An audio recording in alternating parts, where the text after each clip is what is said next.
Oi, pessoal, tudo bem? Para quem ainda não me conhece, meu nome é Elaine, sou professora de História e hoje vou trazer mais um vídeo da série Curiosidades da História. Como nós estamos em ano de eleição presidencial no Brasil, agora 2022, eu resolvi pesquisar algumas coisas sobre os presidentes, da República do Brasil. República que começou em 1889, quando o Marechal Deodoro da Fonseca foi o nosso primeiro presidente, tirando o Dom Pedro II do poder e encerrando o período monárquico no Brasil. Eu já fiz um vídeo, que aliás eu vou deixar para vocês como tela final, com o presidente que teve o mandato mais curto da história do nosso país. No vídeo de hoje, vou falar sobre presidentes que faleceram antes de tomar posse. Vamos ver então quais foram eles? O primeiro presidente da nossa lista foi o Rodrigues Alves. Ele já tinha governado o país no período entre 1902 e 1906. Foi durante o governo dele que houve a reforma do Rio de Janeiro, começou em 1904, reforma esta que foi feita para adequar o Rio de Janeiro aos usos e costumes europeus. Estávamos vivendo uma época chamada de Belle Époque brasileira. Durante esta reforma e reurbanização do Rio de Janeiro, a população foi expulsa do centro da cidade, a população mais pobre, e foi durante o governo Rodrigues Alves que ocorreu a revolta da vacina, revolta esta contra a vacinação obrigatória contra a varíola. Depois da revolta da vacina, é que foi se pensar numa campanha de esclarecimento à população. Então, Rodrigues Alves teve seu primeiro mandato. Ele se candidatou à reeleição no ano de 1918 e ele foi reeleito. Só que ele não assumiu o poder porque ele ficou doente em outubro de 1918, pouco tempo antes da posse. Em 1918, o mundo inteiro foi assolado aí pela pandemia da gripe espanhola, que começou, aliás, tem várias hipóteses, para o começo desta pandemia. Mas ela chegou ao Brasil e acredita-se que o presidente Rodrigues Alves tenha sido uma de suas vítimas. Ele faleceu no Rio de Janeiro, no dia 16 de janeiro de 1919. A história oficial conta que ele teria sido uma das vítimas da gripe espanhola.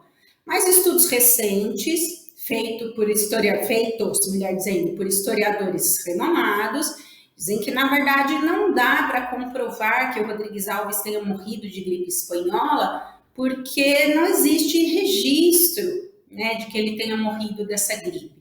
Inclusive, o atestado de óbito dele diz que ele morreu de parada cardíaca. Acredita-se, de acordo com esses historiadores, que tenha sido, vamos dizer assim, esse momento da gripe espanhola tenha sido relacionado à morte do presidente para dar uma ideia de, identificação com o povo. Olha, o presidente também foi uma das vítimas da pandemia, mas são estudos, que ainda estão em curso. Então, provavelmente, ele tenha morrido de gripe espanhola. O que se sabe é que ele realmente ficou gripado em outubro de 1918, mas não há registro, não há comprovação de que ele tenha sido uma das vítimas da pandemia de gripe espanhola. Então, Rodrigues Alves não assumiu o seu mandato, o seu vice Delfim Moreira assumiu no seu lugar, e como a Constituição da época dizia que o presidente, não completando 2 anos de mandato, teriam que ser realizadas novas eleições, elas foram realizadas e o presidente eleito em seu lugar foi o Epitácio Pessoa, que assumiu o poder em 1919. O segundo presidente da nossa história que não assumiu o mandato por falecimento foi o Tancredo Neves, em 1985. Depois de 21 anos de ditadura militar, Tancredo Neves foi eleito presidente indiretamente pelo Congresso.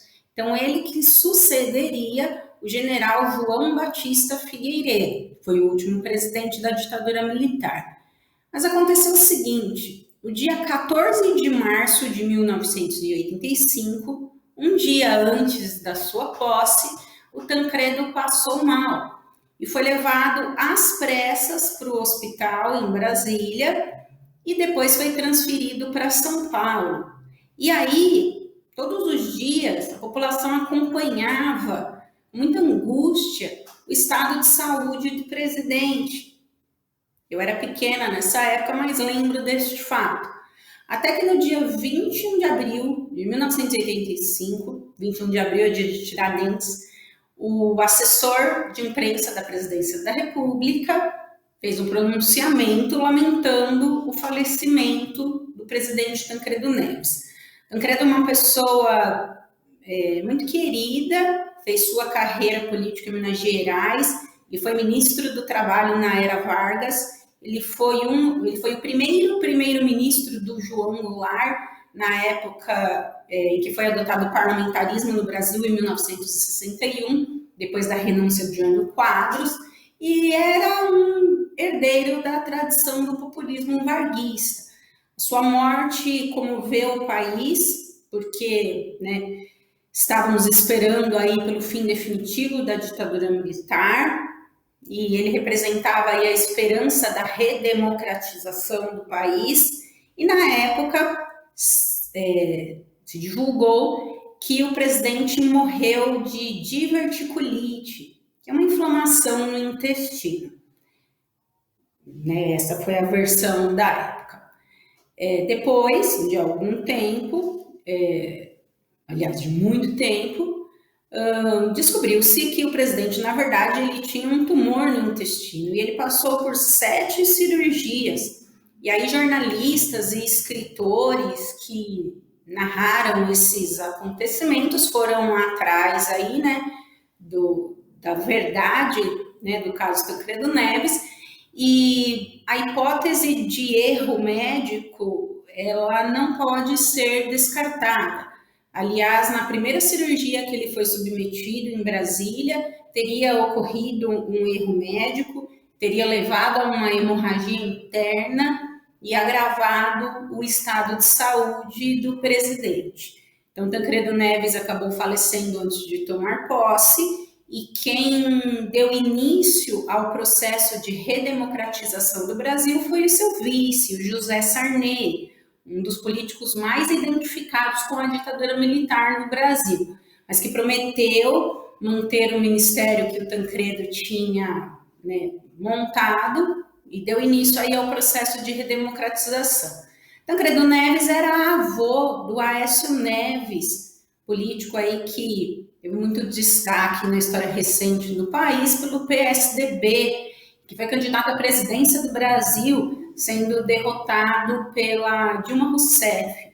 É um político aí envolvido em alguns escândalos aí, uma história que tem muitas investigações aí por trás. Então, Tancredo foi o segundo presidente da nossa história que não assumiu, porque faleceu antes de tomar posse. Espero que vocês tenham gostado do vídeo. Se você tiver alguma dúvida ou algum questionamento sobre presidentes da República, deixa aqui um comentário para mim, que eu vou continuar aí nessa série. Não se esqueça de deixar também um like, de compartilhar o vídeo com seus amigos, de se inscrever no canal e ativar o sininho para não perder nenhuma novidade. Vou deixar então como tela final o vídeo que mostra aí qual foi o presidente que teve o mandato mais curto da nossa história. Muito obrigada a todos que me acompanharam até aqui, um beijo e eu vejo vocês no próximo vídeo. Tchau, até mais!